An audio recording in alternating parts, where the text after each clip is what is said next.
Hi, everyone. I am Holly Baker-Kreiswirth. Thank you so much for turning on, tuning in, and not dropping out for Little Fish Theater's production of Days of Possibilities by Rich Orloff. Today, we join theaters around the country and live streaming this play for you.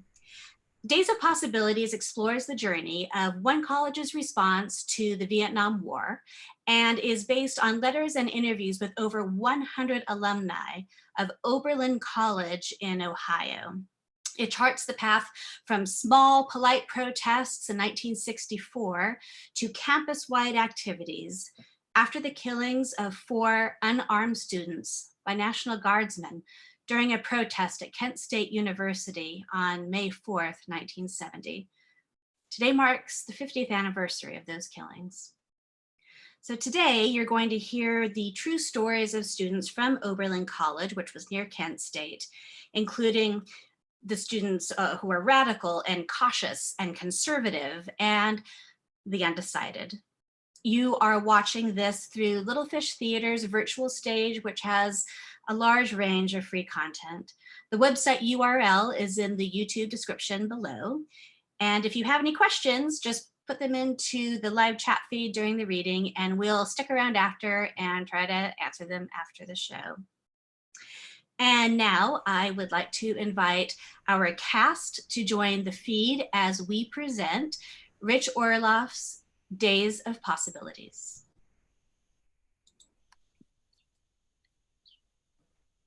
It all seems so long ago. Remember? I'm not sure I can. Do I remember? Of course I remember. I still feel like one of the walking wounded. So many of my decisions were made by me. I have trouble imagining today. I remember how young we were. Feeling embarrassed. I was so ill-informed. Being confused all the time. A sense of urgency to every action, no matter how small. Challenging authority and being upset whenever anyone challenged me. Giving up friendships of people whose politics I disagree with. I remember rushing to my dorm to get back before curfew. I remember staying in my boyfriend's room to avoid dealing with curfew. I remember my boyfriend becoming impatient with me every time I disagreed with him politically. Being yelled at by my parents long distance while friends slipped me notes of what I should say back to them. Sitting in the library thinking that if I could just find the perfect words, I myself could end the war. I remember anxious dreams that I had gotten drafted. Going to a Ravi Shankar concert and whiffing the smoke of pot. Having to skip a major demonstration because my mother was visiting campus that day. I remember the taste of tear gas. Seeing my physics professor in tears after Kent State. Being afraid federal troops would be marching down the road to my college. The thrill of seeing the Oberlin College banner in front of the Washington Monument. I would like it on record that not everyone during my school's Vietnam years sided with the revolution. I remember heady days of power and possibilities. This is the truth, as best I can remember it. I remember coming to Oberlin College, September 1964. My hair is short, because everybody's hair is short, unless you're in a rock group. Oberlin was the first college in the United States to admit women and blacks. And after a few days here, I also see that Oberlin has a high percentage of overachieving intellectual neurotics, which means I'm going to fit right in. Oberlin was my first choice. Even before I was rejected by Harvard, Stanford, Cornell, and Brown. This is WOBC FM, the voice of Oberlin College, audio radiance for our radio audience. And now the news on this beautiful fall day in 1964. The Warren Commission released their final report today, finding there was no conspiracy in the assassination of President Kennedy. On the campaign trail, Republican presidential candidate Barry Goldwater accused President Johnson of being, quote, soft on communism. In the South Vietnamese capital of Saigon, an attempted coup d'etat failed to overthrow the government of Nguyen Khanh, which is South Vietnam's 5th government in 10 months. Finally, a hearty WOBC congratulations to actress Jane Fonda, who today married French film director Roger Vadim. So, here I am at Oberlin. I just finished my first day of classes and already I'm 2 weeks behind. Of the 2,700 students here, I estimate 2,600 are smarter than I am. Actually, I think the other 99 are smarter than I am too. They just don't apply themselves. I live in the North Hall with 240 other freshman boys, all horny. I can understand why they keep the girls on the opposite end of campus. My first night here, there's a meeting in my dorm where the house mother reminds all us girls about social rules. Freshman girls have to be in the dorms by 11 p.m. Oh, except on Saturday night when you're completely free until 12:30. Oh, men can visit you in the main lounge, but that's it. Oh, except on Sunday afternoon when men can visit you in your room. Oh, but the door has to remain open the width of a wastebasket, and 3 feet must remain on the floor at all times. First thing tomorrow, I'm going shopping for the thinnest wastebasket I can find. Oberlin Review, October 6th, 1964. Student Senate concentrated on national issues Sunday night, expressing its support for the re-election of President Lyndon Johnson. When I come here my freshman year, I support Johnson 100%. That SOB Goldwater would just love to expand the war in Vietnam, which is exactly what Johnson does after the election. In the library, I stay up late reading journals like Ramparts and the IF Stone Weekly. There's stuff going on the newspapers aren't covering. A few of us start going through the dorms door to door to convince students of the immorality of the war. Well, some of us create a letter to be voted on in a campus referendum telling Johnson Oberlin students oppose U.S. participation in the war. The campus defeats the letter by a landslide. I hear that a campus-to-campus hunger strike has begun against the war. Students at one school fast until the strike is picked up by another school. I like this idea. It's non-violent, but dramatic. So my friend Dave and I decide to take up the strike for Oberlin. Linda and I get lots of publicity from press and TV. We set up tables outside the dining halls with literature about the war. 30 students start fasting with us. Most classmates eye us curiously. My roommate leaves bags of popcorn on my bunk. After 6 days, students at nearby Kent State take up the fast. Thank God. Friends ask me if I feel like I've accomplished anything. I don't know, but as the nationwide movement against the war gets bigger and bigger, I know I was there at the beginning to help grow. I know the government noticed, because years later I find information about the fast in my FBI file. Oberlin Review, April 20th, 1965. 50 Oberlin students Saturday joined the largest group ever to picket the White House. Police estimated the crowd at 15,000. I'm not sure I should go on the march, but Tom, my boyfriend's going, and I'm sure you should go to the march. So I pay my $5 and we're off on a bus to DC. We arrive Saturday at dawn. It's sunny and bright and the cherry trees are in bloom. We join the quickly forming crowd of demonstrators in front of the White House. Tom comes from an activist family as a veteran of many marches. He tells me, now walk slowly, Kathy, so you don't get too tired. Organizations are handing out leaflets on every issue, left and right, or at least left. One advocates the legalization of marijuana. Tom hands it back in disgust. I keep mine. In the afternoon, I join my voice with singers like Joan Baez and Judy Collins and 20,000 others as we stream down the mall to the Capitol building singing, "We Shall Overcome." The sunshine, the signs bent back in the breeze, the never-ending surge of humanity with me in the middle. I think this is what heaven will probably be like. On the bus ride home, I just start. What's wrong, Kathy? Nothing. Then why are you crying? I don't think Tom would understand my answer. I feel as if I'm finally beginning to be worthy of Jesus having come and died. Oberlin Review, April 27th, 1965. According to local opinion, the number of college students smoking marijuana is rising. Among the signs of increased smoking is the growing familiarity on campus of such words as pot and head.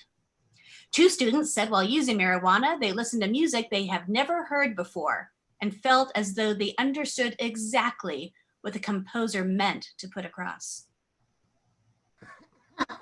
Buck was obviously stoned when he did the Brandenburgs.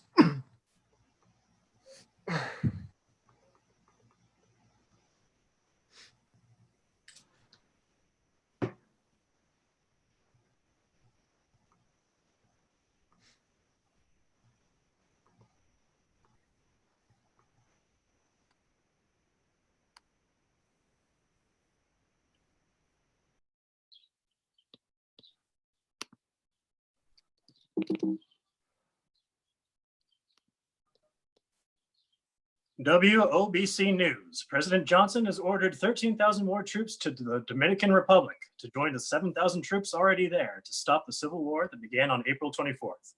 Johnson claimed that the rebel forces had been taken over by a band of communist conspirators. Johnson said, "I will not have another Cuba in the Caribbean." In sports, heavyweight Cassius Clay retained his title by knocking out Sonny Liston in less than 2 minutes. Have a knockout summer, folks. How I spent my summer vacation, 1965. I spent the summer of 65 doing publicity for a summer stock company on Cape Cod. This is a big change from the summer of 64, which I spent teaching English in Saigon. My dad was stationed there as an employee of the Agency for International Development. My whole family moved there with him, but that's nothing new for us. I grew up in places like Athens and Karachi. I loved Saigon and its people. I dated both American and Vietnamese men that summer, and I got used to going to sleep to the sound of mortar fire in the suburbs. In the summer of 65, I watched from Cape Cod as the Saigon I know gets destroyed. A boy I know goes for a walk in a field and gets blown up walking on a Viet Cong landmine. The bachelor officer's quarters where my mom used to bring cookies is now rubble. When I returned to college my sophomore year, I worked with a community group in a nearby town. It's in a slum where there are all still dirt roads. I helped them organize so that they can get water and sewer lines. It's so weird traveling back and forth from the comforts of college to a slum. The people I work with, they're all against the war. Zack, they say, the money belongs at home. We have no right telling another country how it should think. You know, I was raised an Army brat, and I expected after college to do a stint in the Navy and maybe have a career in the State Department. But my childhood goals, they've become part of my childhood. I think the Viet Cong are extremely evil and extremely dangerous. Once, just to kill 2 Americans, they destroyed an entire movie theater filled with Vietnamese. Most of my college friends are so opposed to US policy that nobody listens to me. And in Vietnam, a guy I used to date gets drafted and I never hear from him again. Number of US military personnel in South Vietnam, December 1964, 23,300. Number of US military personnel in South Vietnam, December 1965, 184,300. WOBC News. In South Vietnam, street mobs have rioted for 1 week in Saigon and other cities to protest the current government. Members of the mob range from students and communist agitators to Buddhist monks and Boy Scouts. For the first 100 days of 1966, 1,361 Americans have died in South Vietnam, which is more than all who died there in 1965. I just can't make up my mind about Vietnam. My father, he has all these intelligent arguments in support of the government position. My friends, they have all these equally intelligent arguments against the government position. After a while, the only conclusion I reach is that there's an overabundance of intelligence in the universe, very little of which has funneled down to me. Finally, I say, Harry, okay, maybe you're not the brightest guy on campus, but at least your desk is one of the best organized. So I go down to the snack bar to organize my thinking.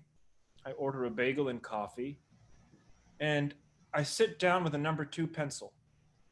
I write down all the arguments I've heard on both sides, everyone I can remember.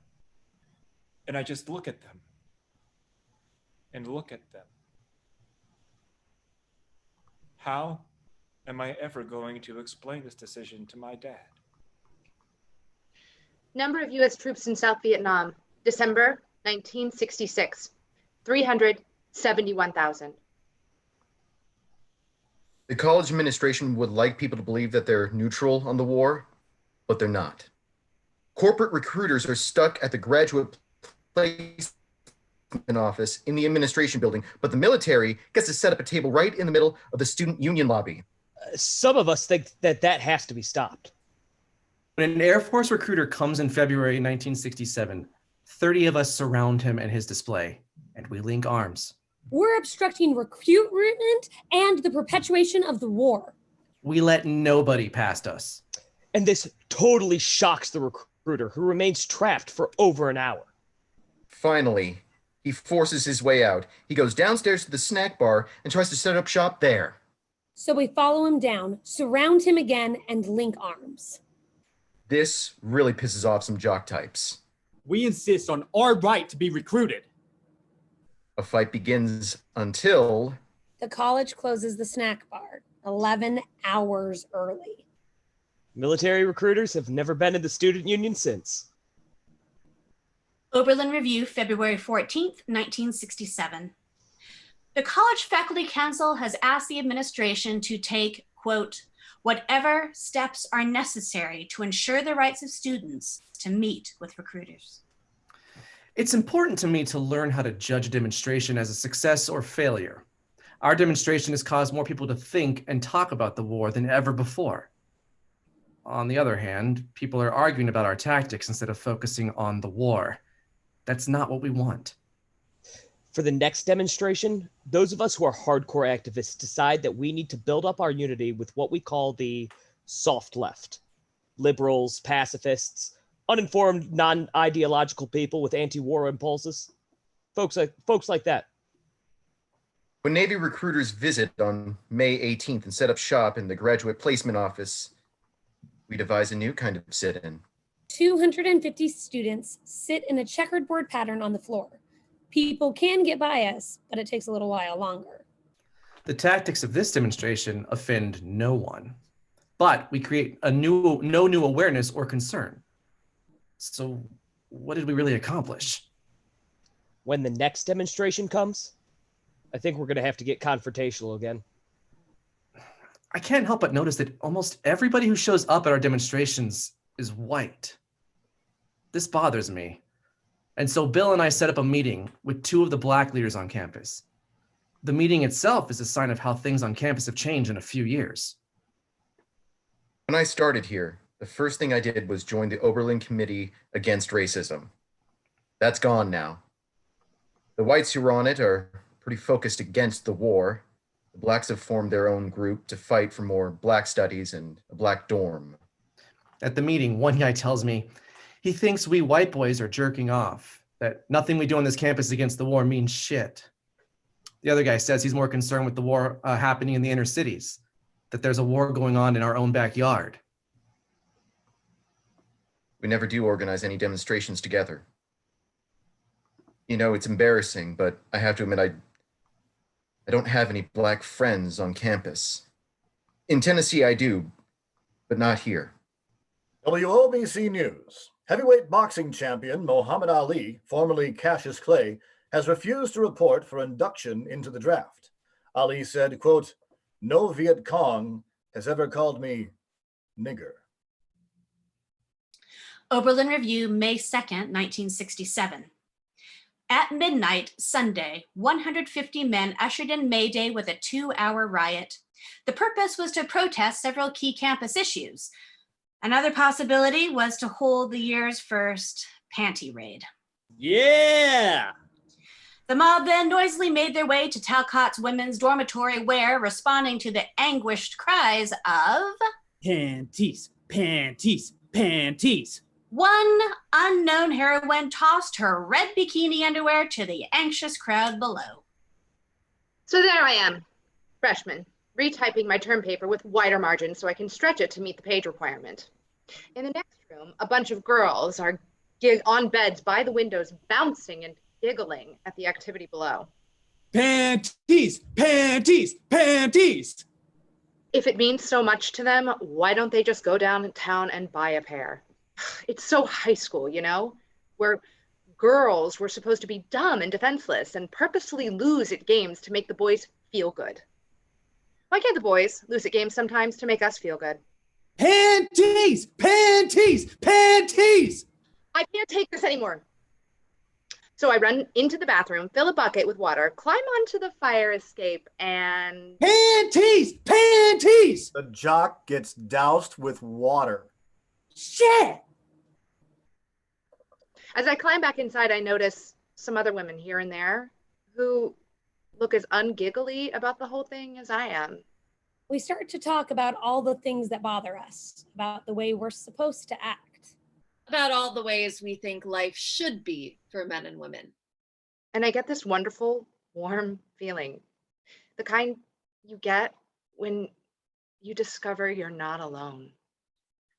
How I spent my summer vacation, 1967.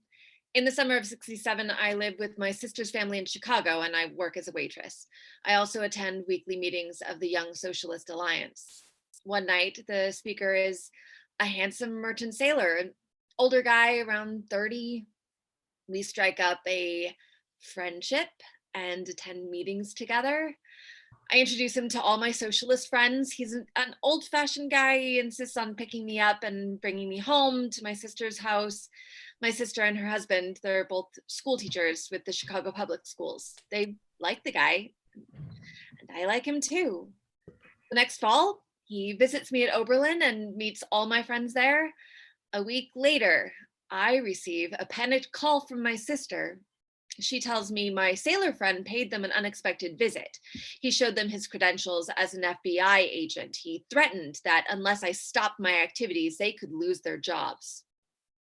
I immediately cease my socialist pursuits so my relatives won't be punished because I'm exercising my freedom. Welcome back to campus, campers. This is WOBC FM, Ohio's #1 source for static. In South Vietnam's first popular election, Nguyen Van Thieu, representing the current military junta, was elected president with 27% of the vote. In the days before the election, the government closed 2 newspapers for being, quote, sympathetic to the enemy. So far this year, 6,721 U.S. fighting men have died in Vietnam, which is more than the combined total for the last 6 years. Here on campus, the Faculty Student Life Committee has rejected a student senate proposal which would allow each dorm section to determine its own social rules. However, the committee voted to allow for the first time in Oberlin history that when men visit women in their rooms, women may now shut their doors. Oberlin Review, October 3rd, 1967. Student Senate has sent a letter to administration calling for an end to military recruitment on campus. Navy recruiters are scheduled to visit on October 26th and 27th. Okay, so like by now, I've decided I'm against the war. Half of my dorm section is. But now I have to deal with this military recruitment issue. So I've made my lists again, and well, on one hand, I believe freedom of speech and access to information, regardless of what that information is. On the other hand, recruitment is an integral part of the war machine. If I allow it, then I passively aid and abet an immoral war. God, I wish it were 3 years ago when the only thing my friends argued about was who was better, the Beatles or the Dick Clark 5. Oh shit, I'm late for my Philosophy 101 class. In today's class, I'd like to... Professor Daniels? Yes? What do you think about military recruitment on campus? Well, my views on that subject, as on most things, are rather complex. For the next hour. I'd like to set out precisely what my views are, what arguments I use to support them, and what arguments I use to refute the arguments against them. It's amazing. Everything he says is so, what's the word? Rational. After hearing Daniels for an hour, I've made my decision. I'm becoming a philosophy major. It's my 5th major this month. WOBC News. It's been a busy week for anti-war demonstrators. In Berkeley, 3,500 rallied despite a court injunction against it. In Oakland, 10,000 marched on the city's draft induction center. In Boston Commons, 4,000 gathered to protest the war. 67 men burned their draft cards. Meanwhile, in preparation for this Saturday's march in Washington, Abby Hoffman has asked a General Services Administrator permission to raise the Pentagon 300 feet above the ground by chanting ancient Aramaic exorcism rites. The administrator gave Hoffman permission to raise the Pentagon a maximum of 10 feet. I drive to the march with Dave and Linda in my 1957 Buick Special, which I have spray painted with anti-war slogans. I'm totally unprepared for the numbers of demonstrators I see in DC. There must be 50,000. What amazes me are the signs people are carrying. They're not only demanding that the US get out of Vietnam, but some call for victory for the Viet Cong. Various radical collectives hand out flyers urging us to physically seize the Pentagon. We can do it, Dave. Yeah, sure, Tom. We've got the numbers. Look at it, Tom. The Army has erected a hurricane fence around the entire Pentagon. And look on the Pentagon's roof. Soldiers are pointing machine guns at us. Well, you two can stay back here, but I'm joining in. Tom joins the group of thousands who try to tear down the fence around the Pentagon. It takes us 1 minute. The group moves towards the Pentagon doors. Soldiers form a line in front of the Pentagon's doors, bayonets fixed on their rifles. Tom, watch out! A GI knocks Tom to the ground with his billy club. The GI swings his club over and over. Finally, he turns away and starts hitting someone else. The soldiers secure the Pentagon's doors. Thousands of us face them, pleading with them to join us. Hour after hour, we confront them, talking to them while they stand at attention, unable to respond in any way. Several people walk up and down the lines of soldiers, placing flowers in the barrels of their guns. And suddenly, one soldier drops his weapon and joins us. And then another, and another. It's only a half dozen. But these soldiers are risking court-martial and perhaps even firing squads. These are the memories I'll have of this day. Of being beaten, and of seeing the other side lay down their weapons and join us. These are the images that will keep me going. I'm with my friends on the opposite side of the Pentagon. I'm with thousands of others in an area blocked by the Pentagon on one side, by a fence on the other side, and a thick hedge bordering a parking lot.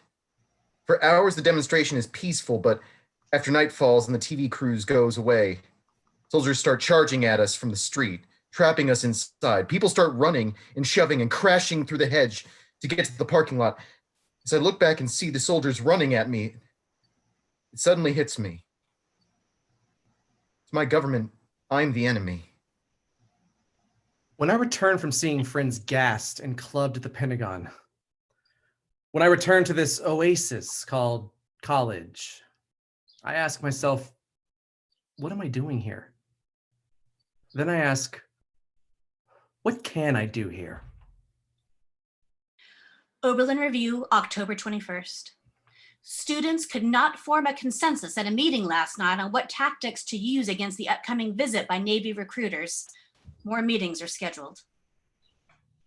I think it's essential we have a militant demonstration, a show of our commitment to the face of the college's refusal to take a stand on the war. Right, Bill. We've got to do something, but we don't want everyone in the anti-war movement thrown out of school. Every night for a week, we have these meetings. I got it.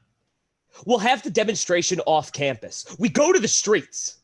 The night before the recruiter visits, I'm one of 90 students invited to a secret meeting. If everyone could settle down, please. Thanks. Now, before I go any further, I want to remind everyone that what we're doing is serious. Laws will be violated, and we expect to get arrested. What we're doing could even be considered kidnapping. If anyone has any doubts about their commitment, this is the time to leave. Only 3 people leave. Not bad. Okay. Now let's discuss strategy.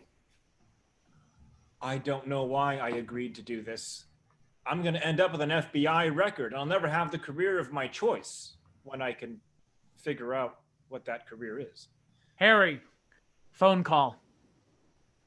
Phone call? It's midnight.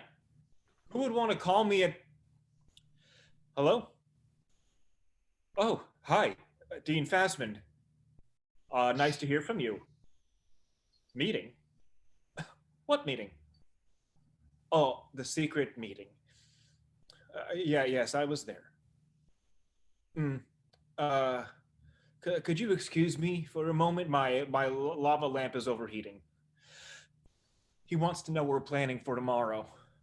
I never lied to a dean before, and I don't even know if I support what my friends are doing. But I don't feel right ruining their plans. Maybe I should call Professor Daniels, ask what he'd do in the situation. Calm down, Harry, just calm down.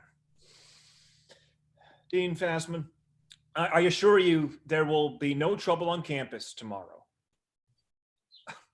You're welcome. Good night.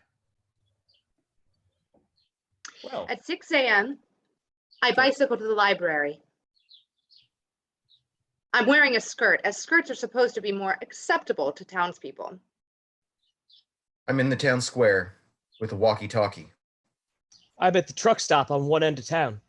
All roads are covered. At 7:55, I see the recruiter's car just past the truck stop. I call the library. I inform the others that they can come back into town.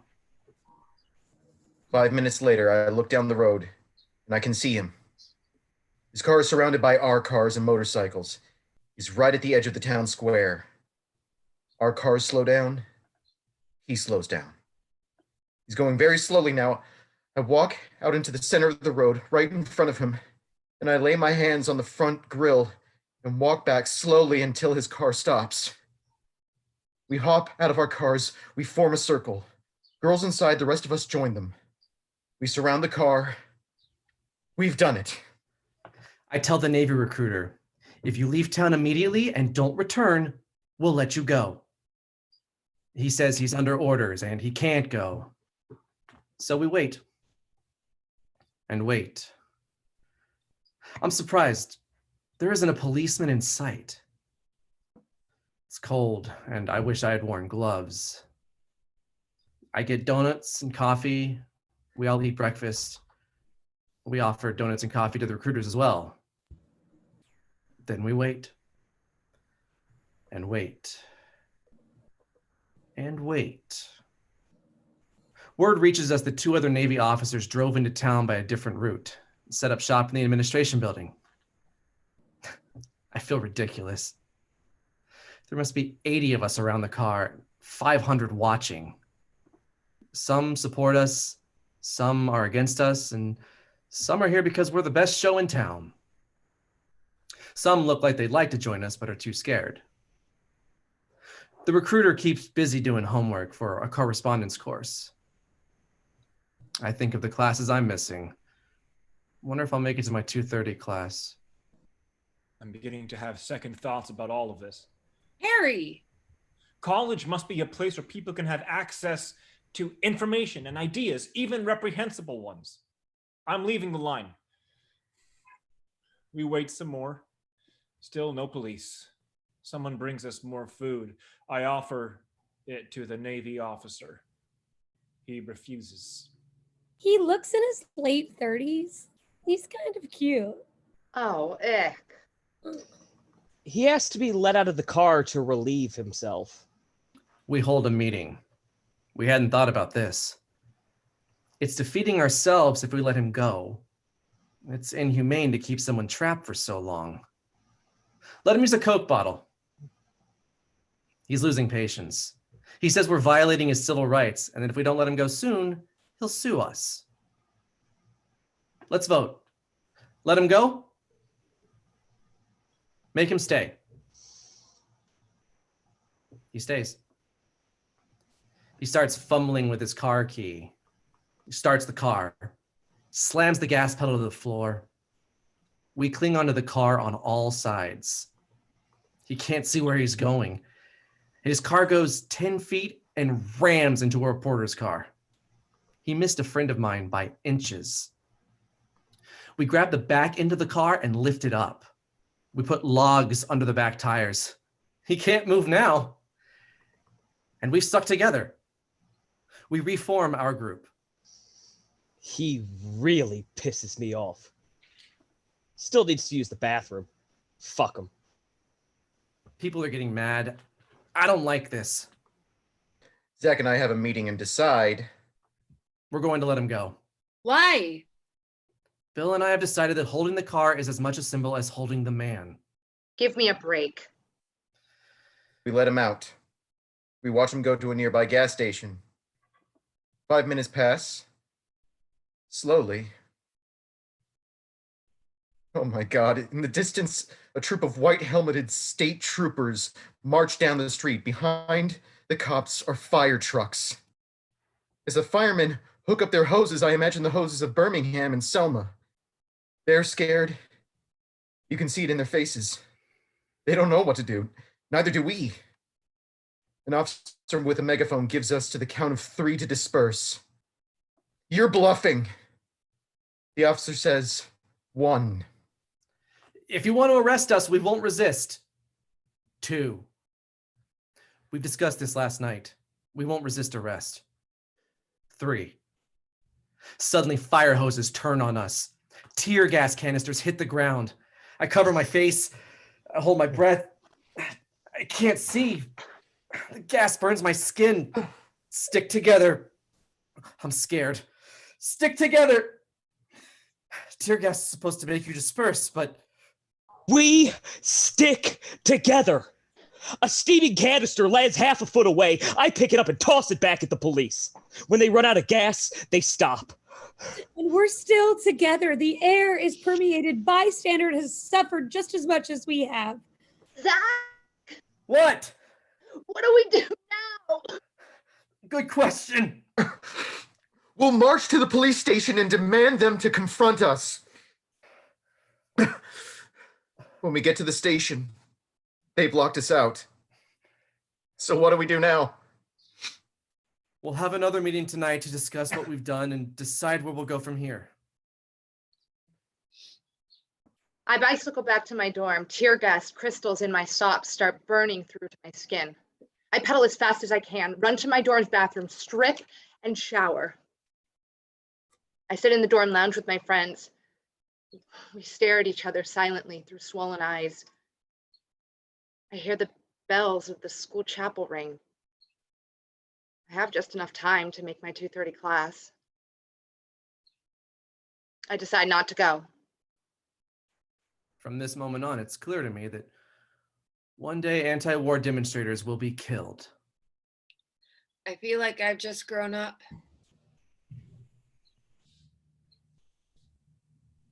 That evening, we watch ourselves on TV. My father calls. He says if I ever get involved in something like this again, he'll disown me.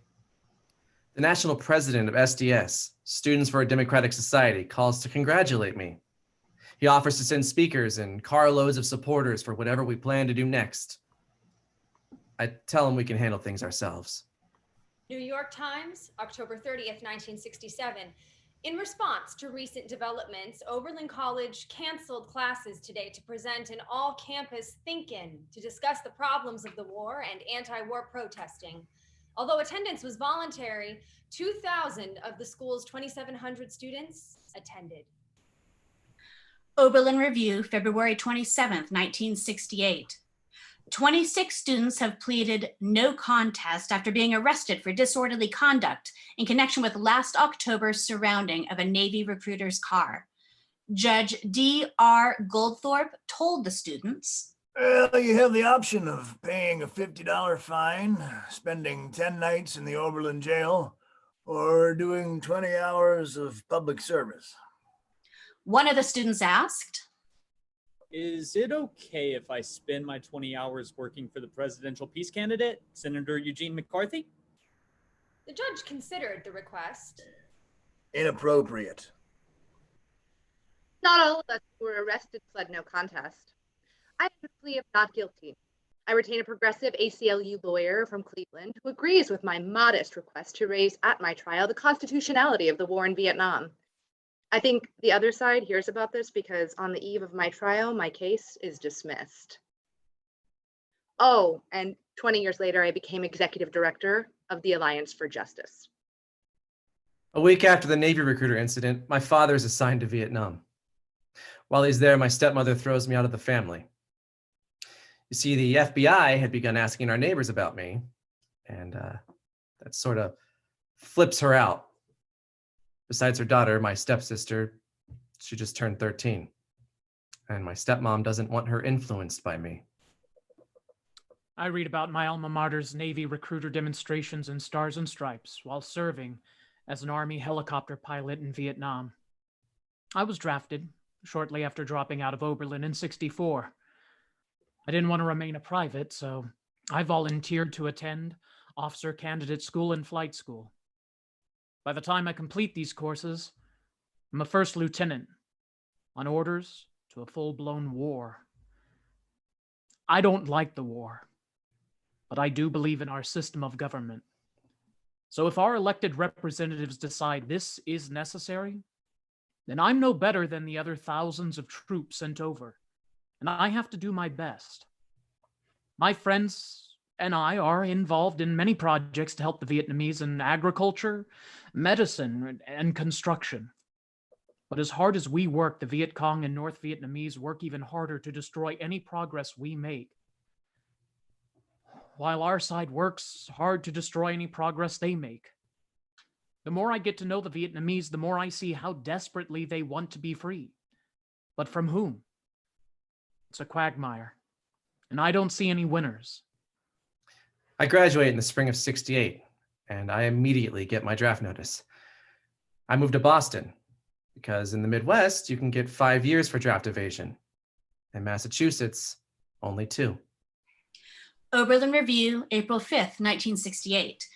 2 seniors will openly disassociate themselves from the draft tomorrow in a ceremony in Fairchild Chapel. They're the first Oberlin students to take such an action publicly. Oberlin Review, May 14th, 1968. 215 male students have signed a pledge that they will not allow themselves to be inducted into the armed forces as long as the war continues. Oberlin Review, 4 more students and 1 faculty member will renounce their ties to the selective service system at a service of conscience.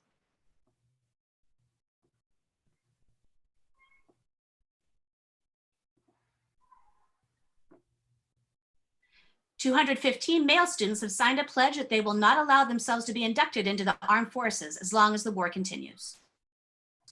I remember the draft. I remember the draft. I remember being in a car going home for winter vacation with Larry Delikowski and Annie Lipskowitz, wondering if women will ever want to hyphenate their names with these guys. My very thin friend Larry says, I'm not worried about the draft because I know just how underweight you have to be to get a medical deferment. Arnie says, I'm not worried because I have flat feet. So Harry, what's wrong with you? nothing. I'm in perfect health. It's too bad. I just learned my draft board physical is scheduled for November 10th. So I have 4 weeks to get thin.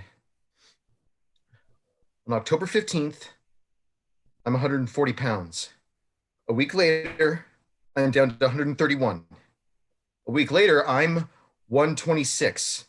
By November 10th, I'm 120.4 pounds. 1.6 pounds under the wire. And all these years later, I still carry the record in my wallet, just so I'll remember. I spend the summer of '67 working in a nearby steel mill. I'm protected from the draft by my student deferment. The guys I work with, guys my age, they've got nothing to protect them.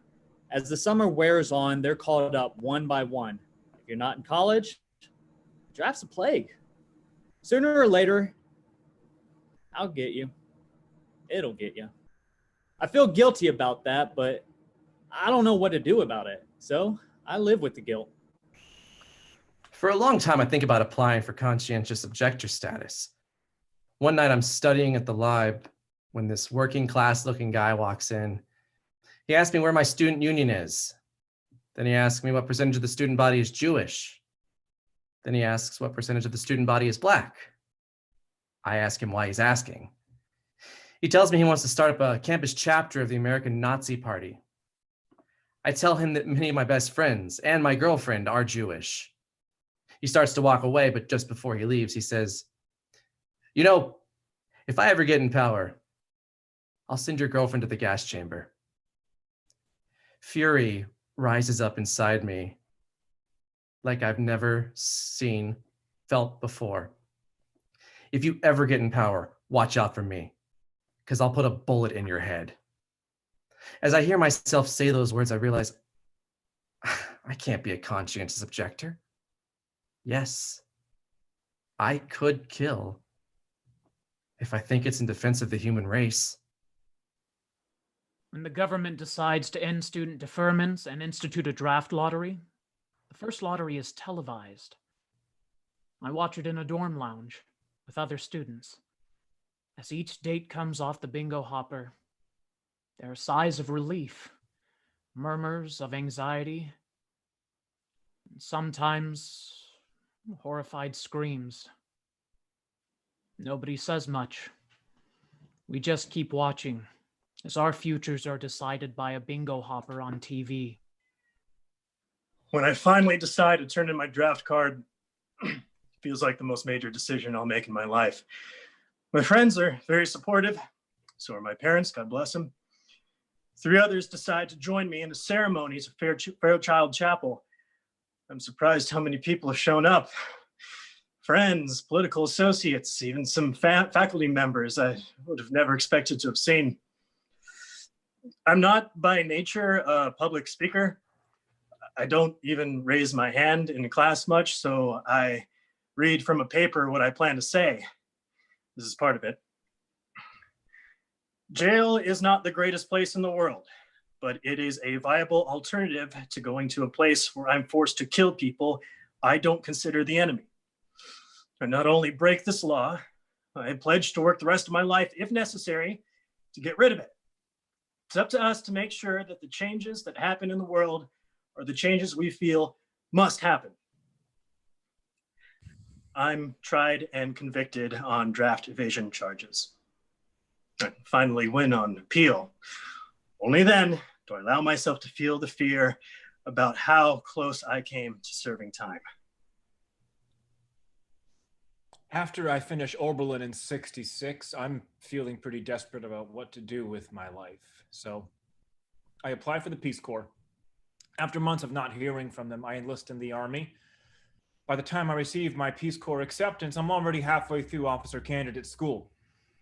After a year at Fort Knox, I'm shipped to Charleston, West Virginia. Among my duties is being a survivor assistance officer to widows or parents of soldiers killed in the war.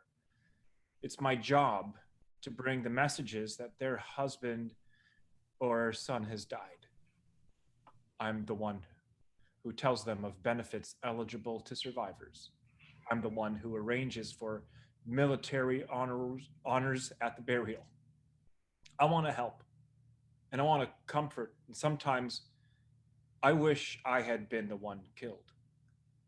At one service, when I present the flag to the parents of the dead soldier.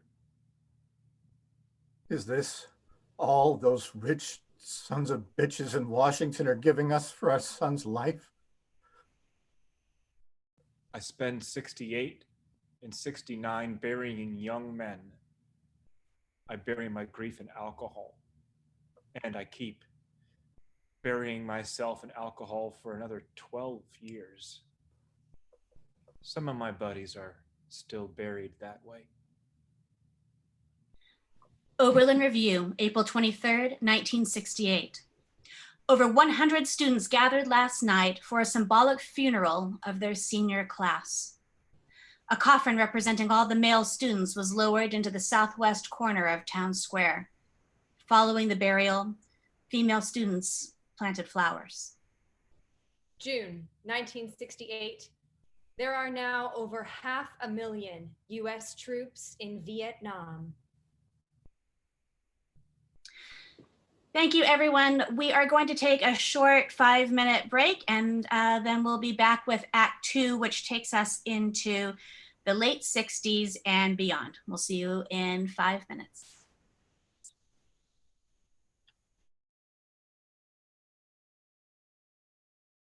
Hi, everyone. Thank you so much for joining us again. This is Act 2, the late 60s and beyond.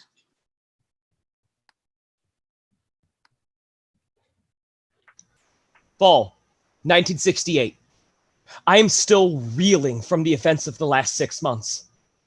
The assassinations of Martin Luther King and Bobby Kennedy, the failure of Gene McCarthy, Prague Spring in Czechoslovakia, the nomination of Tricky Dick Nixon, and worst of all, the police riot at the Chicago Democratic Convention.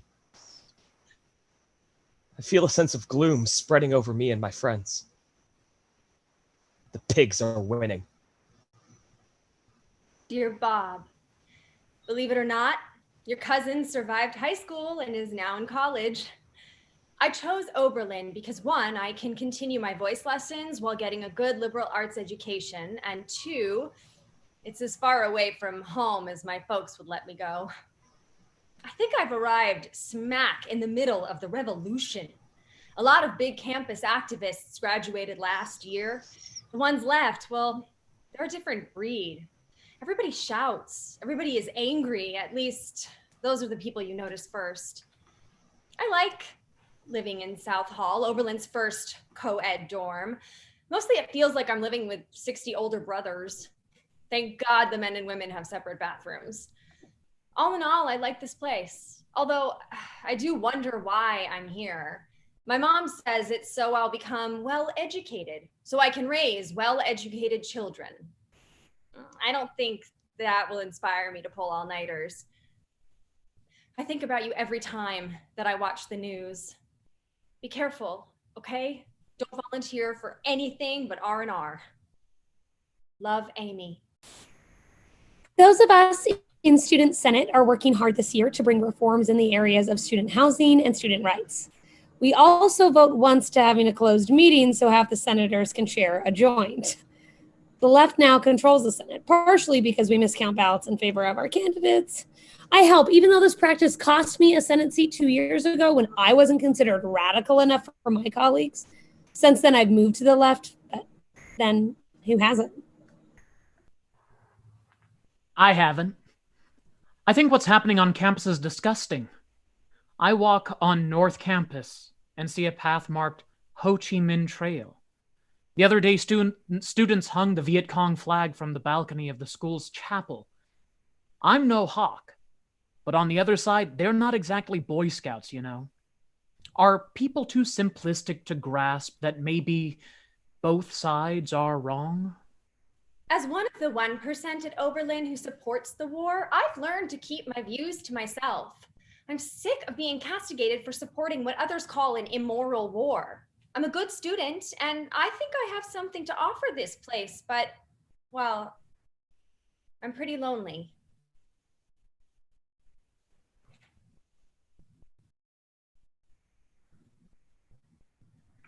A month after I start school here, my father is killed flying a military jet over Thailand. During the rest of college, I don't go to the parties much, because so much rock music mocks what my father's done. I don't think anyone will understand that when I have children. I want them to grow up with the same qualities my father had. I hang out with European exchange students. They saw what war did to their homeland and to the lives of their parents and grandparents. I feel like they understand. You're listening to WOBC 88.7 FM on the far left of your dial. Students at San Francisco State College have begun a strike for more minority admissions. Governor Ronald Reagan called the strikers criminal anarchists and latter-day fascists. Yes, we all know how much those two groups love to hang out with each other. In local news, the Student Life Committee, currently composed of only faculty and administrators, has announced it may allow students to serve on the Student Life Committee. Finally, Richard Nixon has just been elected President of the United States. Either that or somebody at UPI has a sick sense of humor. Dear Bob, Happy New Year from Oberlin, where my folks are letting me stay despite my first semester grades. I'm tempted to blame it on my roommate, Elizabeth. She's a faculty brat and is way ahead of me culturally. When I first got here in September, Elizabeth insisted on hanging a poster of Mao on our door. Then she watched me unpack and she took all my dresses, my electric curlers, and my makeup, and she dumped them in the trash. Then she dragged me to the local Army Navy store where she bought me a denim jacket, blue jeans, and a work shirt. I knew then that Elizabeth knew how to be a college student. When I got home for Christmas, Dad took one look at the Army jacket, yelled at me for showing disrespect for the armed forces, and tossed it in the trash. I'm spending a lot of money this year on wardrobe. I pray for your safety, even though I'm not sure God exists. If you find out, please let me know. Love, Amy.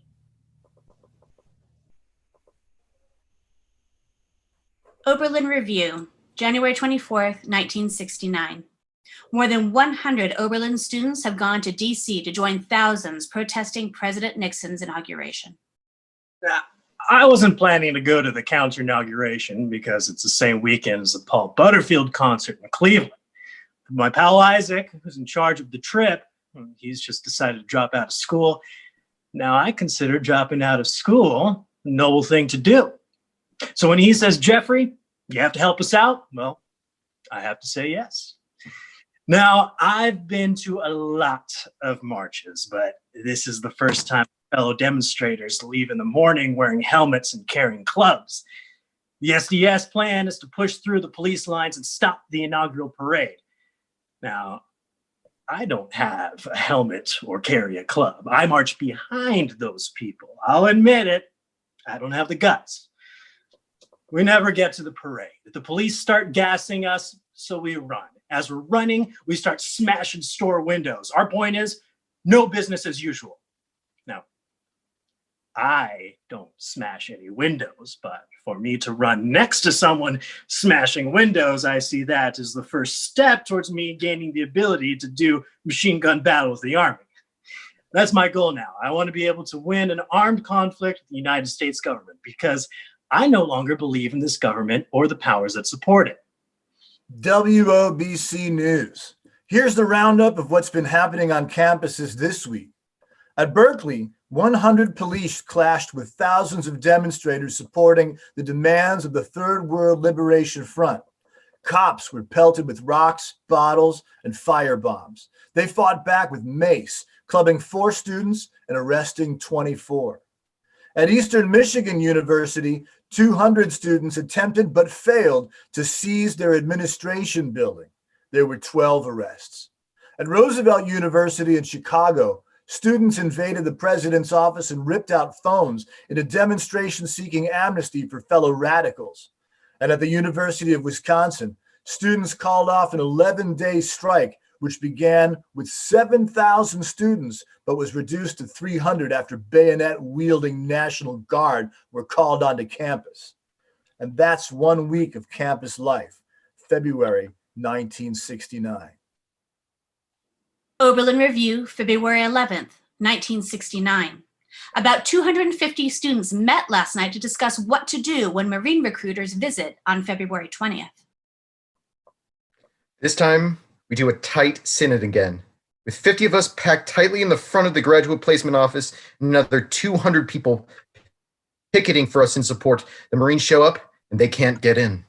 At one point, a woman stands, holds some hair aloft, and sets fire to it. This is the smell of burning hair. This is the smell of napalm. Later, I notice a friend's St. Bernard is missing a huge clump of hair. At 9 a.m., Dean Fasman gives us half an hour to disperse. A half hour later, he and the other deans start taking names and pictures. We still don't leave. By 11 a.m., there are 250 of us seated tightly on the floor. Dean Fasman announces he's asked the Marines to leave campus. Oberlin Review, February 28th, 1969. 57 students have been brought before the Student Faculty Judicial Board, charged as participants in a disruptive demonstration. After 2 months of hearings, 48 are given suspensions lasting 1 or 2 weeks. WOBC News. Over 10,000 Americans have died in Vietnam since peace talks began in Paris a year ago. Total number of U.S. deaths since the beginning of the war is now 33,641. The Vietnam conflict has become the 4th deadliest war in U.S. history. Estimated number of casualties of Vietnamese civilians and soldiers since the war began is over 1 million.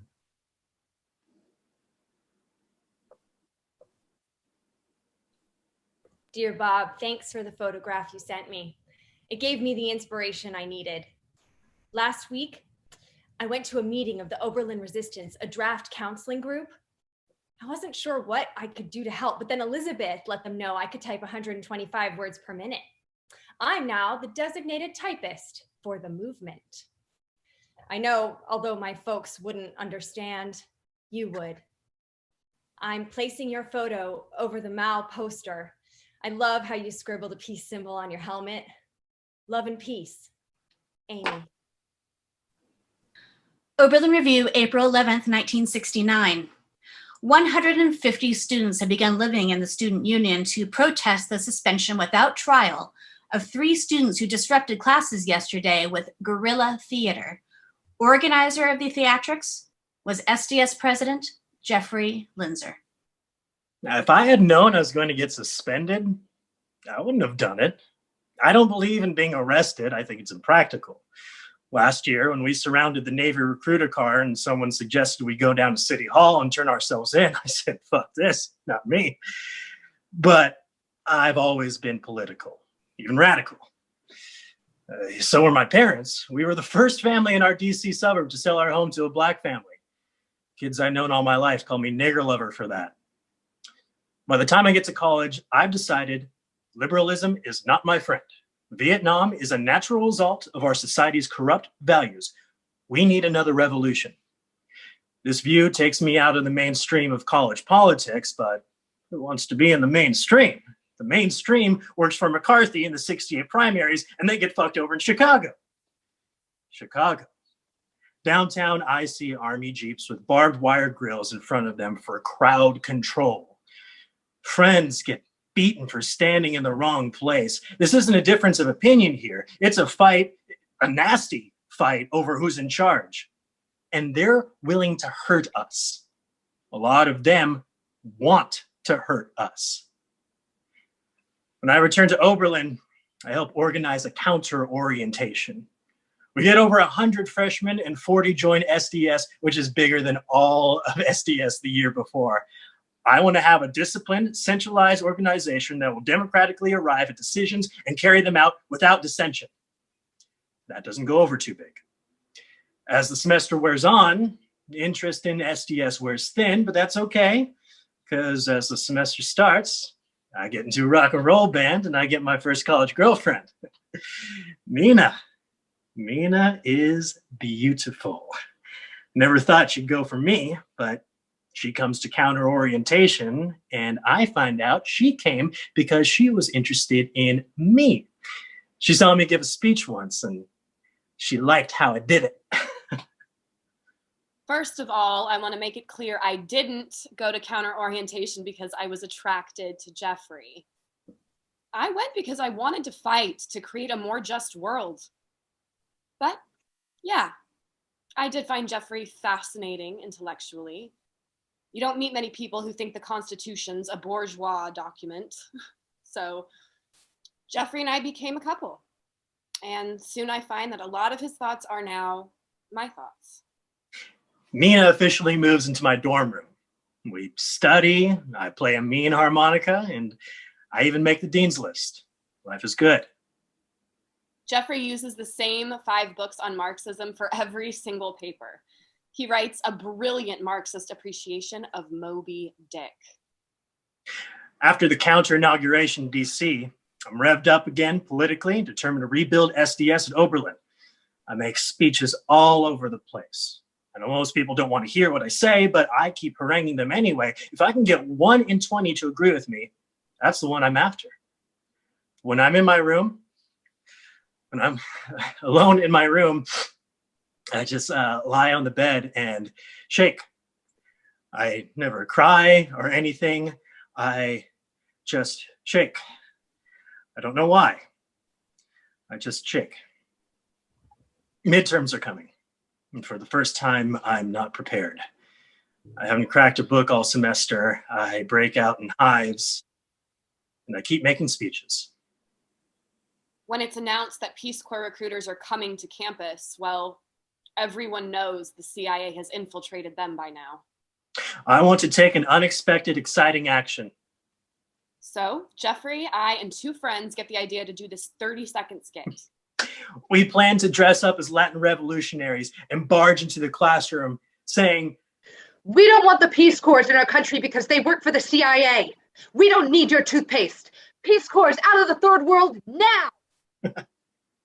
Something like that. There's no master plan. Mostly we just look in the classroom windows and say, that looks like a good one. Our first stop is George Baer's humanities class. We barge in, tell him why we're there, and he says, "Oh, theater. I love the theater. This is what political theater is all about." Now, quiet down, children. Now go ahead, do your little revolutionary skit. "We don't want the Peace Corps in our country because they work for the CIA. We don't need your toothpaste. Peace Corps out of the third world now." Oh, bravo. Wasn't that cute? And now I'd like to spend the rest of the class giving an impromptu lecture on the history of theater as a political medium. After a couple more classes, we barge into a religion class. He gave a friend of mine a D once. As we do our skits, one of our friends points a 5 and dime machine gun at the professor, who's a real old man. He cowers in the corner. I've never seen anyone so scared. The administration disciplines me and my friend with the toy machine gun. My friend agrees to sign a paper promising not to engage in any more coercive activity. But me, I can't sign. You see, before this happened, I had just spent 10 days of national SDS meeting, 10 days of getting the message that college is a form of white skin privilege revolutionaries must reject. Besides, between us, I'd probably flunk out this semester anyway, so signing's out of the question. Jeffrey is given 24 hours to leave the campus. He's told that if he's found on campus during the rest of the semester, he won't be let back in the fall. For a while, I live on this farmhouse outside town. Radicals are visiting me all the time. It feels great, like Lenin in Switzerland. Because of me, students are taking over the student union. To everyone's surprise, the administration basically ignores it. And after a couple of nights, things just sort of peter out and students go back to their dorms. Jeffrey spends the summer in an SDS collective in Cleveland, but I have other plans. Nina and I, well, we're having hard times. Jeffrey has very set ideas on everything, including my life. I don't need him to tell me what to do. If I want to do something, I will. One of the things I have a strong opinion about is not screwing other people, especially after I learned that Nina's been sleeping with an SDS guy from Kent State. Apparently, he gave even better speeches than I did. All my SDS friends are encouraging me to break up with Jeffrey. One leader tells me,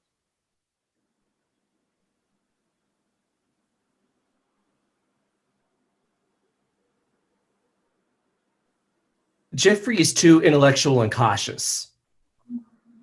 SDS is very anti-intellectual at this point. Also anti-monogamy. All loyalty should be to SDS. We want to groom you to move up. You're an attractive, articulate woman. We can use that. I work my way up in the SDS chain, going to Columbus, Cincinnati, and San Francisco. I spend a day in meetings with Black Panther leaders, and I watch men land on the moon as I drink tequila and eat rare roast beef naked in bed with one of the SDS heavies. That night, we go to a Chicano neighborhood and listen to some of the guys from Santana play congas till dawn. I mean, I feel incredible. The people in the collective are beginning to depress me. Everyone's trying to remake themselves. I figure you do that too much, you end up shaking in your bed and breaking out in hives. I can't take it anymore, so I leave. SDS gives me more and more responsibility, partially because I tell them I don't know how to type. I lie. In the fall, I decide not to return to Oberlin. My dad's devastated. He's an immigrant and he never went past grammar school. His whole life, he's slaved to put me through the best schools. I tell him what I'm doing, that's the best school. For my last 2 years at Oberlin, I stay out of politics. I stay out of most things. I only have a couple of, well, I wouldn't call them dates. They're more like fucks. But never twice with the same woman. I'm not anti-monogamy. It just takes a couple of years to get over Nina. I'm invited to a special meeting run by the top women in SDS. I'm told if I want a leadership position, I have to prove myself. I'm expected to out-macho the men, show I'm tough and committed by proposing tactics more violent than even the toughest guys are considering. And while I think about this, friends of mine in New York try to prove themselves by building a makeshift bomb, and they accidentally blow themselves up. I decide to return to Oberlin. My defection from SDS is considered so shocking that a cover-up rumor is started that I'm training secretly with Fidel's forces in Cuba. I feel guilty I let my friends down by leaving the movement, but I sure feel healthier away from it.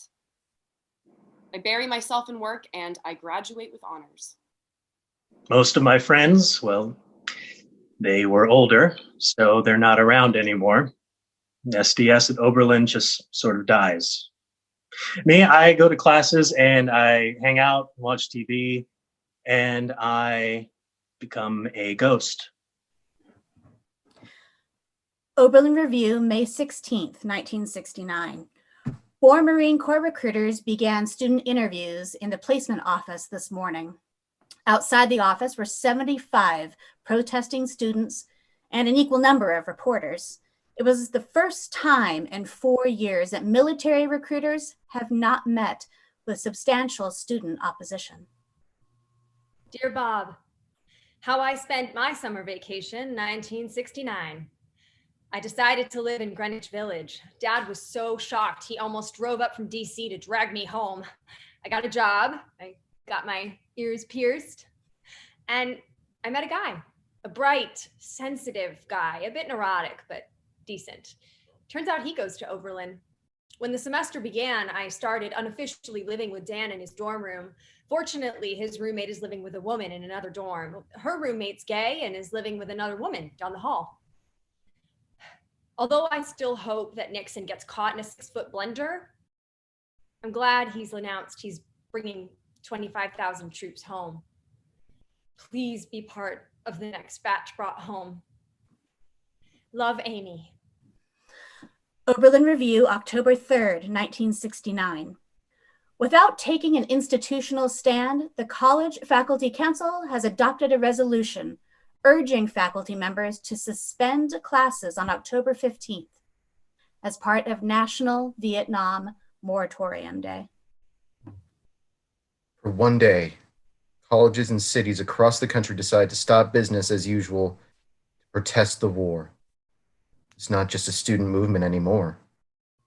In Newton, Kansas, a bell tolls 40,000 times, once for each U.S. serviceman killed. Los Alamos, housewives block a bridge leading to a local defense plant. Time magazine estimates 1 million Americans take part in what it calls a peaceful protest without precedent in U.S. history.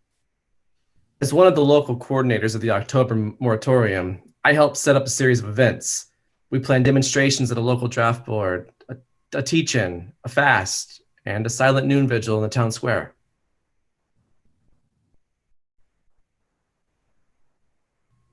There have been silent vigils there once a week since the semester began. The usual turnout is only a dozen or so, but for a small town like Oberlin, what can you expect? When it's time to start the vigil, a few dozen of us stand on the sidewalk at one end of the square. Now, between us, I'm worn out from weeks of planning. So I leave my place in my line and walk to the middle of the square. The line of people is half a block long now, maybe a couple hundred people. I'm impressed and exhausted. So I sit down under a tree and close my eyes. When I awake a half hour later, the town square is completely encircled.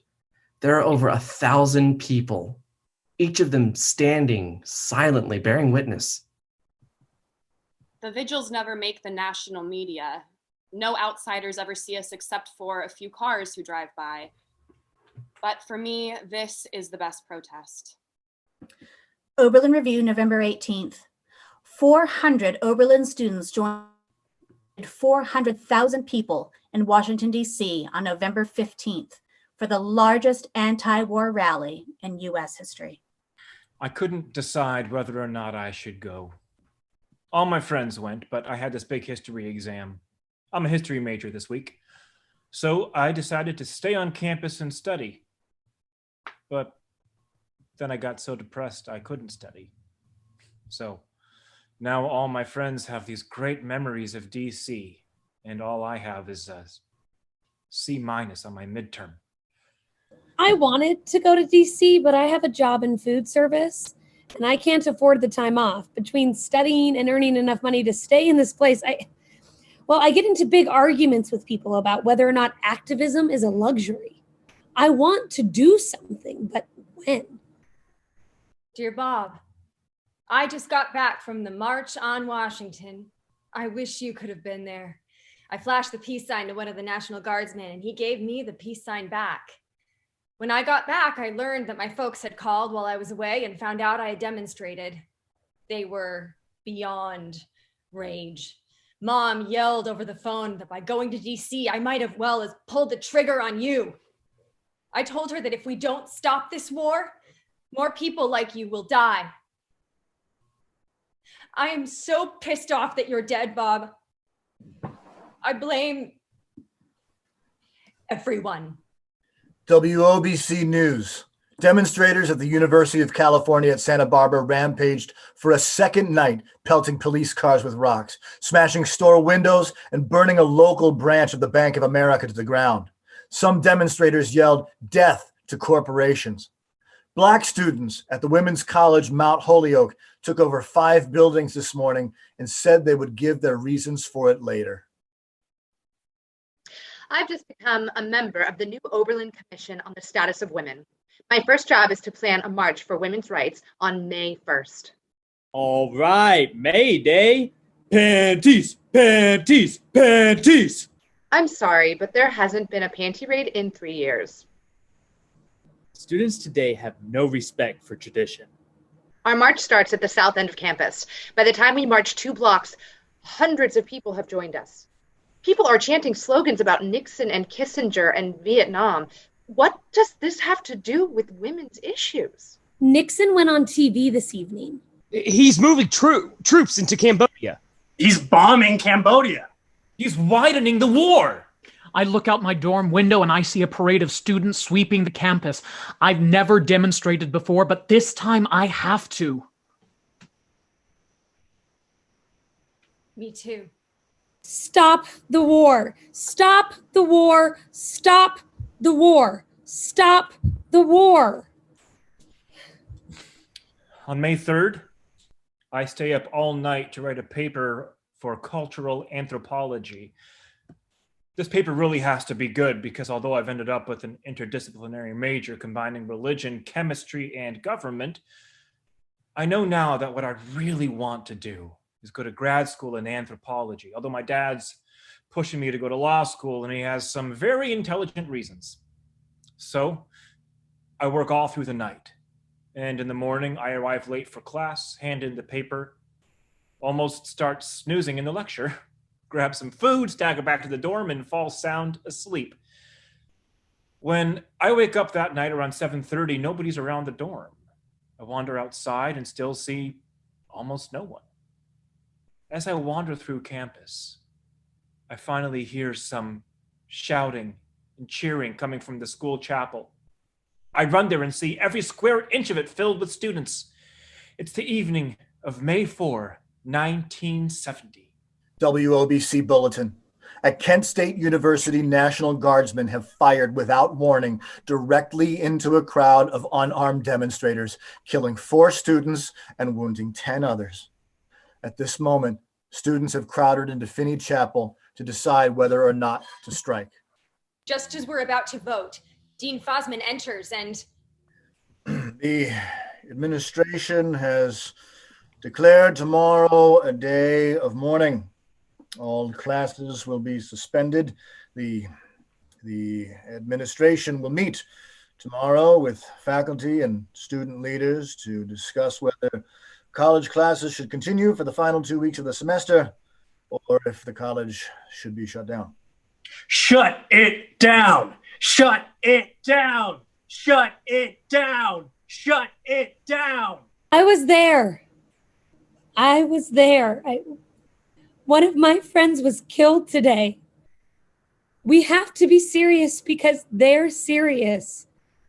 They shot into a crowd of 100. There was blood all over the hill.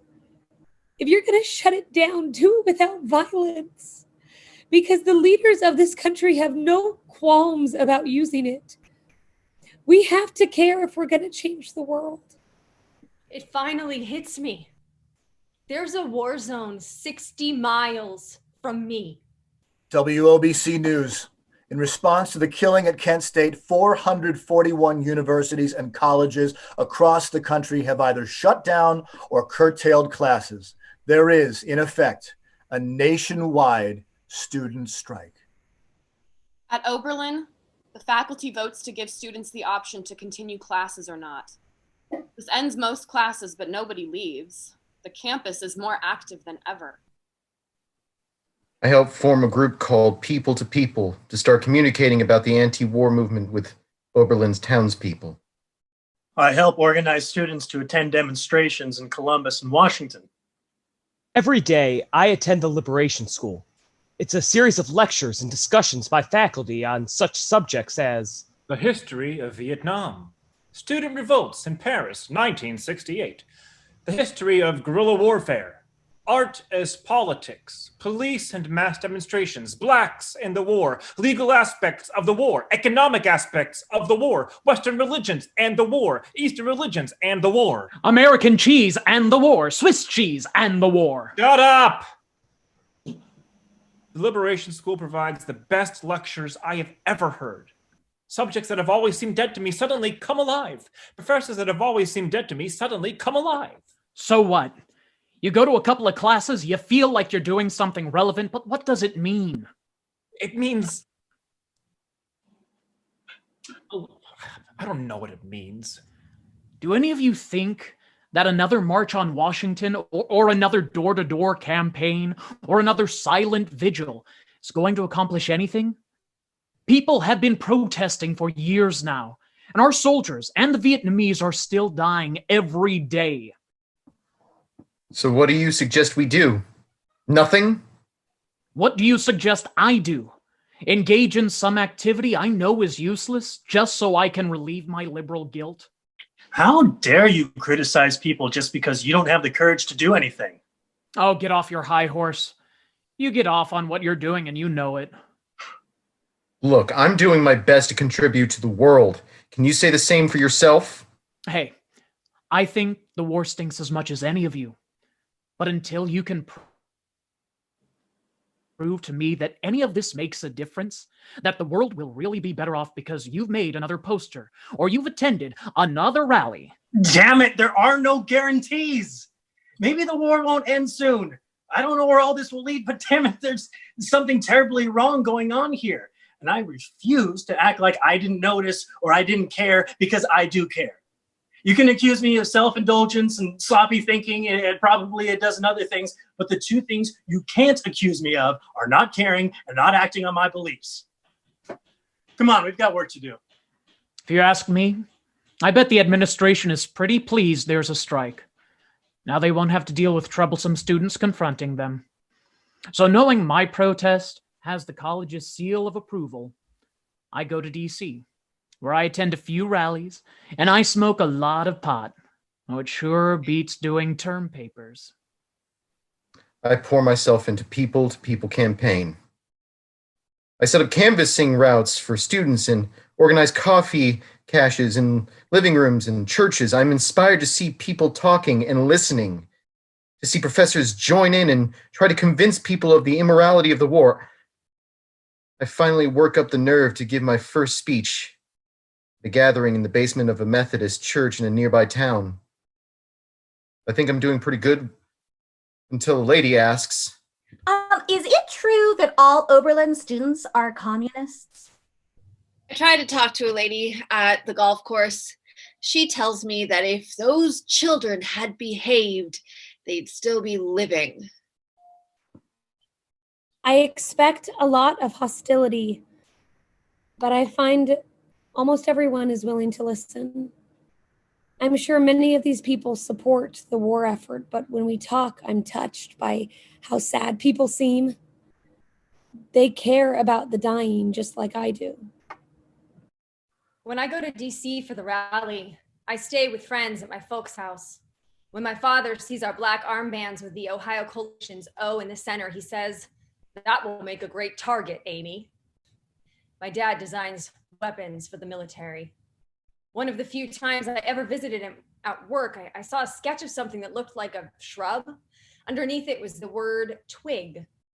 Years later, at a lecture at Oberlin, I learned twig is one of the most insidious weapon systems used in Vietnam, killing far more peasants than soldiers. Never tell my dad I know this, although I do confront him once in a nightmare, sobbing, "How could you?" After Kent State, I can no longer allow him to pay my college expenses. So I tell him I'll put myself through the rest of school. It takes 12 years to pay off the loans, but my conscience is clear. In 1972, my senior year, I learned the placement office wants to bring back military recruiters on campus. I'm shocked.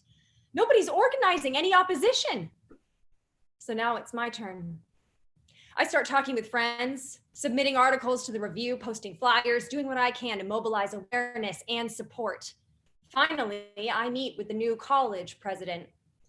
I'm not sure if he takes me seriously, but no recruiters come, at least not while I'm at Oberlin. I gently shame my parents into attending graduation, where Jesse Jackson gets an honorary degree and where the speaker is the folk singer Pete Seeger, who leads us in songs of peace. Today, I'm even more radical and idealistic than I was in college, and I'm still working to reconcile myself with the world. Epilogue. Decades later, I'm still trying to figure out how I feel about what happened. I'm still very confused. I feel a sense of privilege to have lived through times that probed and tested and challenged. I felt I was absolutely right when I burned my draft card, and today I still think I was right, but I also have to admit, boy, was I naive. I was trying to do more than stop one war. I wanted to eliminate the use of war as an instrument of policy. I was one of those pampered, privileged college kids, and I wasn't risking a thing. I remember a golden age in which I lived without compromise. I did what my conscience told me, and I never let fear, personal considerations, or tear gas influence my decisions. My biggest regret is how the war killed the civil rights movement. All the energy and the money that went to the war could have gone towards community development. I wanted to be a part of something then, and I still want to participate now. I know I was confused, and I know I was frightened at times, but I have never been ashamed, and I will always be proud that I did not sit still. To me, the challenge now is how to keep working for change without that wonderful, absolute confidence that used to buoy me up. I spend 50 to 60 hours per week fighting for the health, safety, and security of textile workers. I'm ridiculously underpaid. But once the fire gets lit, it doesn't easily go out. I work part-time as a computer programmer and part-time at a daycare center. I'm the head of a progressive publishing house. I coordinate a cooperative which sells seeds, bulbs, and organic fertilizers. I'm a doctor. I'm a clinical social worker. I work to prevent destruction of the world's rainforests. I became a staunch Republican and a fervent anti-communist. I'm a lawyer, just like my father. I'm a professor and chair of my campus women's organization. I still go to demonstrations, sometimes finding students surprised to see one of their professors there. They ask me what it was like back then. I tell them we were silly, courageous, sophisticated, stupid, and inspired. Sometimes all at the exact same moment. Dear Bob, I got married, raised a daughter, and I got a job as a professor at a formerly all-male university where I'm paid a salary to help raise well-educated children.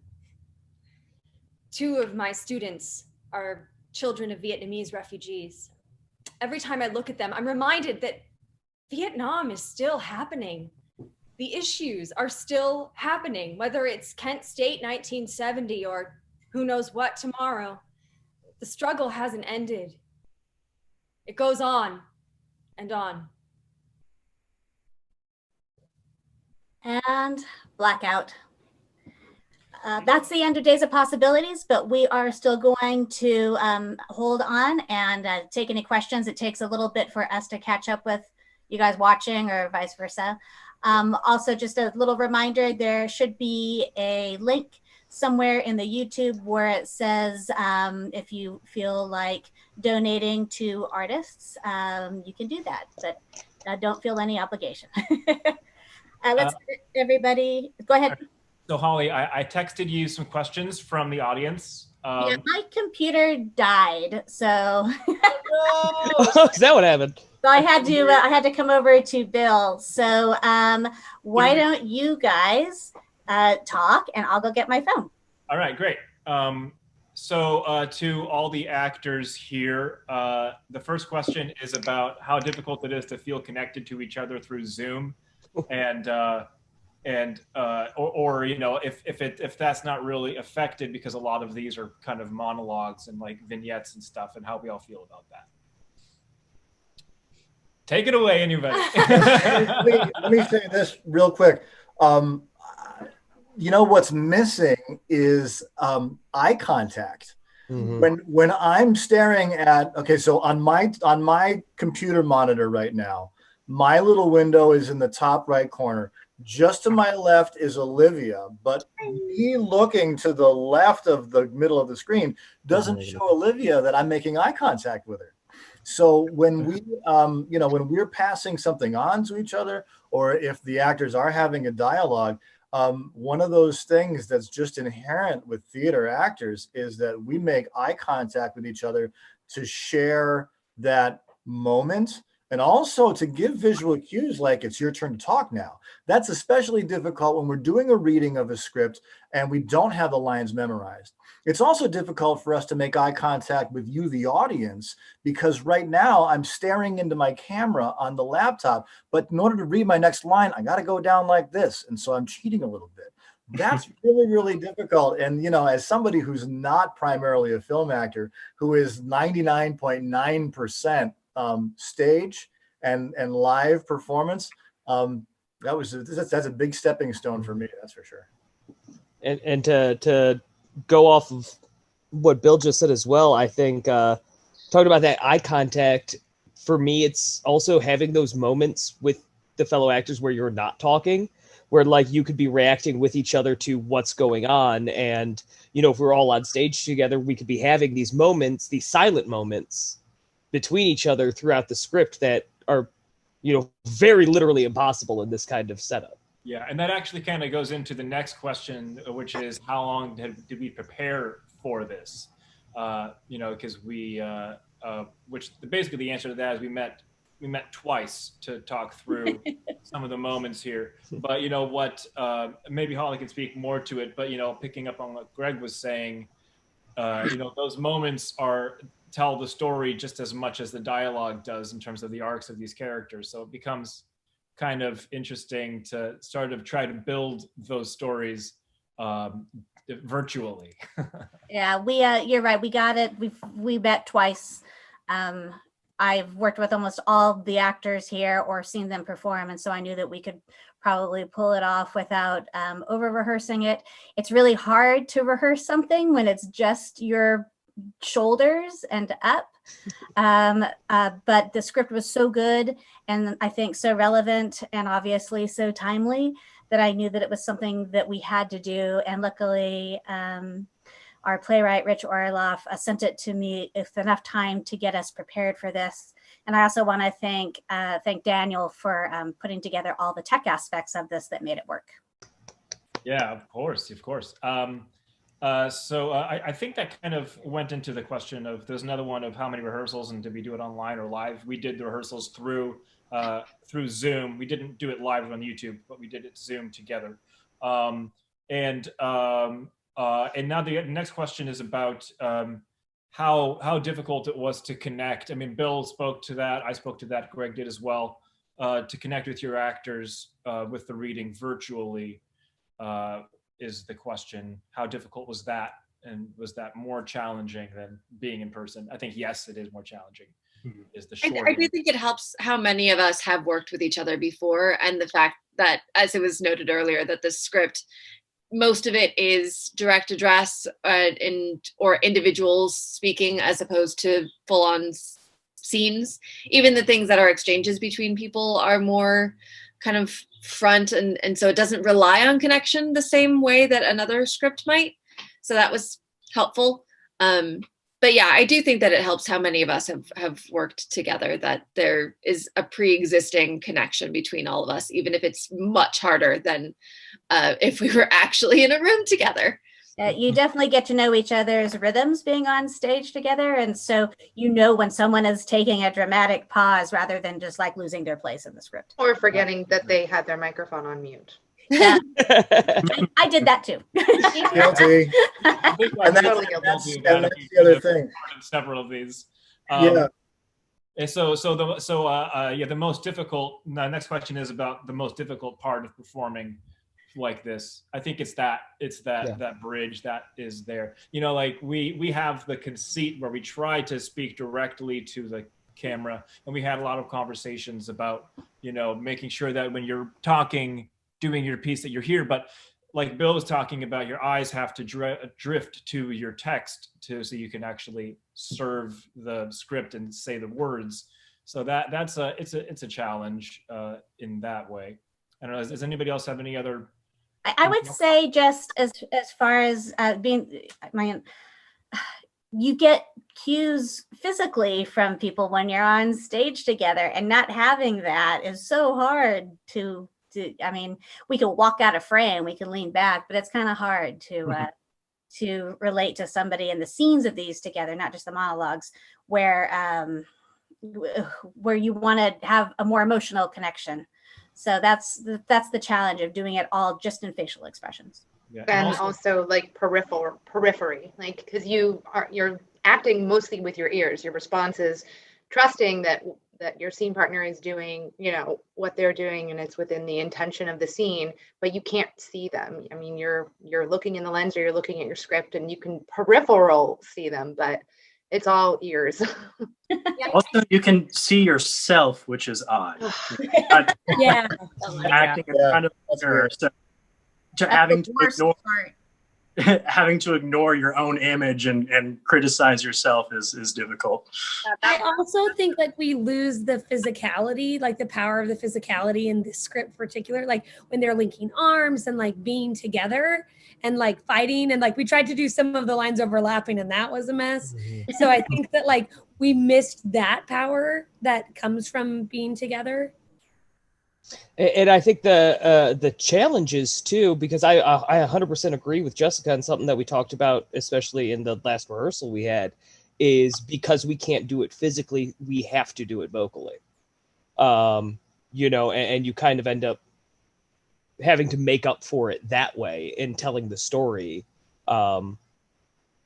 with a stronger storytelling and stronger vocal changes and reactions than you would be, because you can't do it physically. That's a good point, Greg, because I that's something that I felt. I don't know if the rest of you felt that, but like you have to kind of overcompensate almost. Like there are moments when I felt like if we were reading this at a table read or even doing working it in a rehearsal, I feel like I could do so much less because you're just missing those simple things we take for granted when you're not in the situation we're in. So, yeah.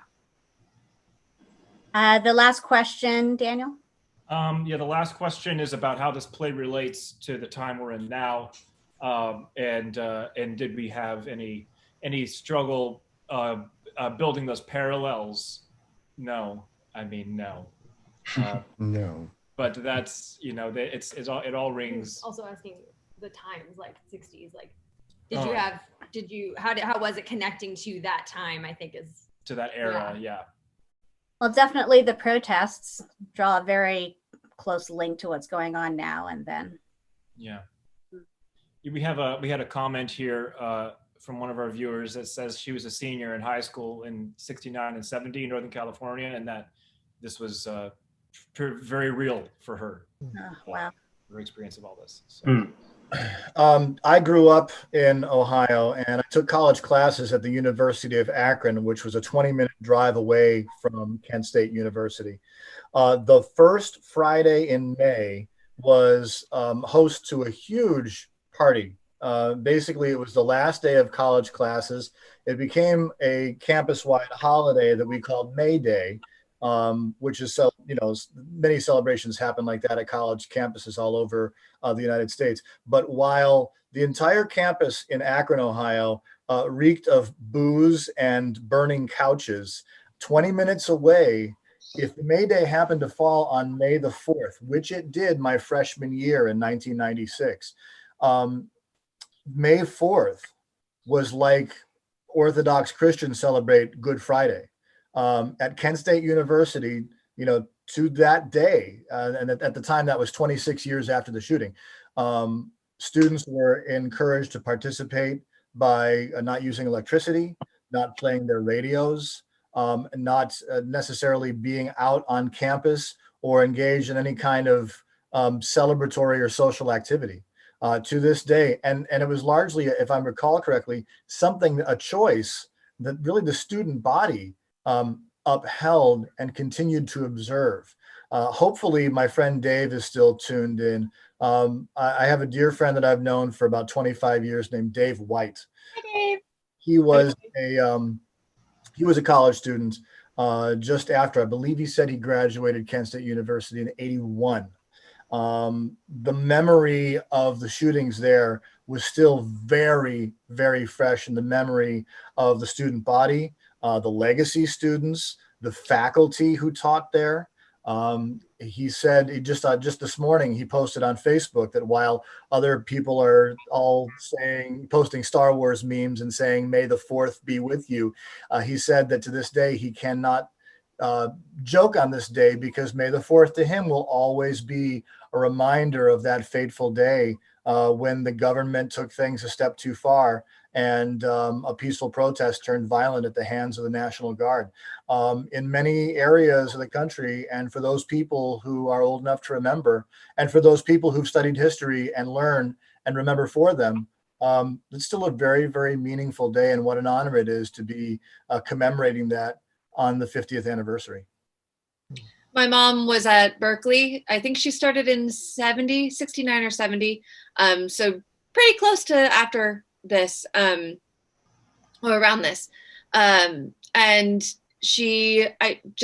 my kind of sense of how exciting this time was and the potential of it and how energized a huge generation was to really try to make change.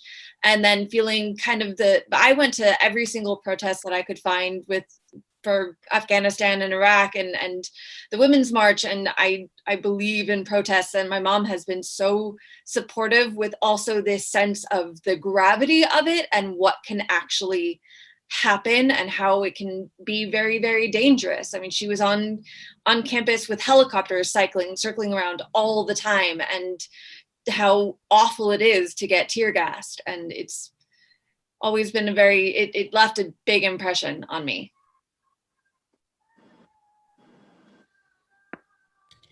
Any other questions, Daniel, or did we? That was the last of it.